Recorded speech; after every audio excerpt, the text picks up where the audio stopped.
To make a long story short, after some 12-plus years working directly with Perkins at the St. Louis Zoo, the Brookfield Zoo in Chicago, the National Zoo in D.C., L.A. Zoo, and many other large zoos around the United States, I had done some 17,500 autopsies on over 454 species of animals, plus 3,000 human beings for a comparison. And what I learned was that every animal and every human being who dies of natural causes dies of a nutritional deficiency disease.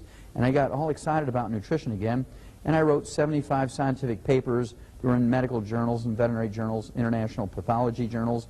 I wrote some 15 chapters for 8 multi-authored textbooks. I wrote a textbook of my own that was 1,000 pages and 2,000 illustrations.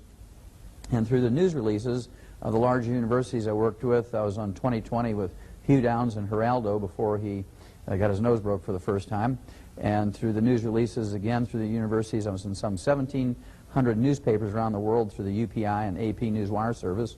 And with all this public exposure and with all the scientific exposure, I couldn't get people who are in a position of authority, either in medical research or in government, to get too excited about preventing and curing diseases in human beings with nutrition like we did in animals. So I got frustrated enough, I went back to school up in Portland, Oregon, became a physician, and I practiced there for 12 years as a general family practitioner, and I used everything that I had learned in veterinary nutrition in my human patients. And of course, this was no surprise to me that the concept works just as well in people as it does in animals. There are 90 essential nutrients, 60 minerals, 16 vitamins, 12 essential amino acids, and 3 essential fatty acids, and they're called essential nutrients for 2 reasons. Number one, our bodies cannot manufacture them. We must consume these essential nutrients every day, either as food or as a supplement. Number two, if any one of these 90 essential nutrients is missing for a couple of weeks, couple of months, couple of years, you get on the average 10 deficiency diseases. 10 deficiency diseases times 90 essential nutrients, that's 900 diseases that are preventable with proper supplementation.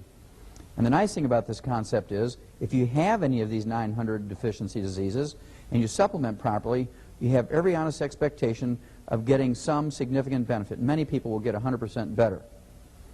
Then, we haven't had to think about this over the years since human beings have been on Earth, simply because our food plants, our grains, vegetables, fruits, and nuts, have been able to manufacture the vitamins, amino acids, and fatty acids. And this whole concept was very interesting to researchers back in the 30s and 40s. They believed that you could get everything you needed from your 4 food groups because plants did manufacture vitamins, amino acids, and fatty acids. And that's where that whole malignant, dumb belief came from, that you could get everything you needed from your 4 food groups. And of course, that little sentence has killed more Americans than all the foreign enemies put together in the 220 years we've been a nation.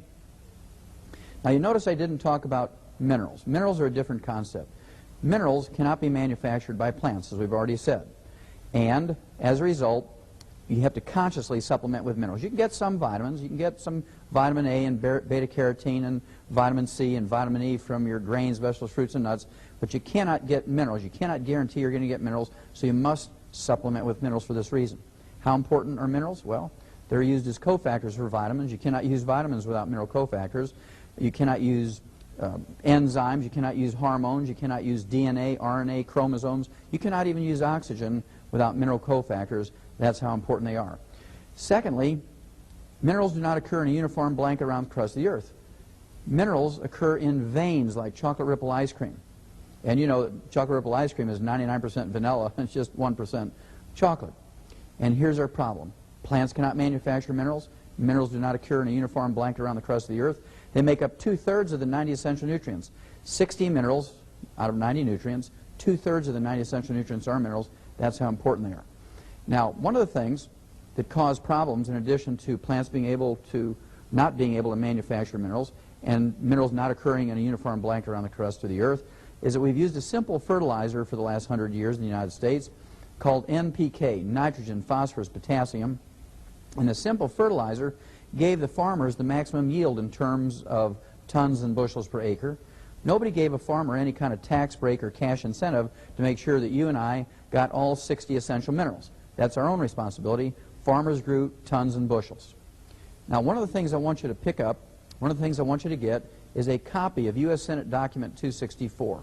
U.S. Senate Document 264 says that there's no longer any nutritional minerals left in our farm and range soils, and as a result, the grains, vegetables, fruits, and nuts that are grown there are minerally deficient, and as a result, the animals and people who eat these minerally deficient grains, vegetables, fruits, and nuts get mineral deficiency diseases, and the only way to prevent and cure them is with mineral supplementation.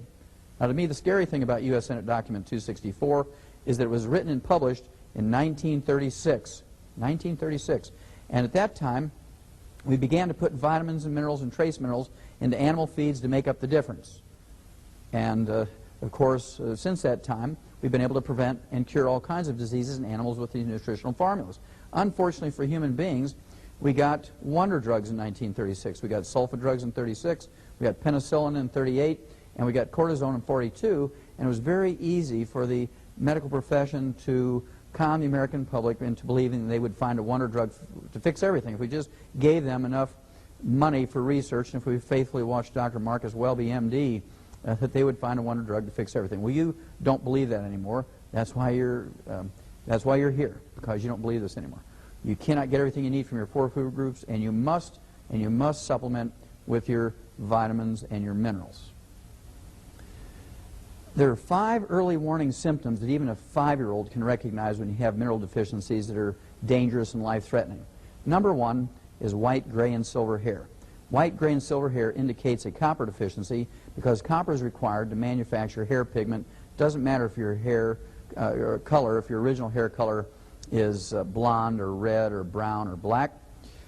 Copper is required as a cofactor to manufacture this hair color. So if you have white, gray, or silver hair, you actually have a copper deficiency. Now, if this was just a cosmetic problem, it'd be no worry, but there are more sinister things going on when you have a copper deficiency. Copper is also required as a cofactor to manufacture the elastic fibers in your body, including the elastic fibers in veins and arteries.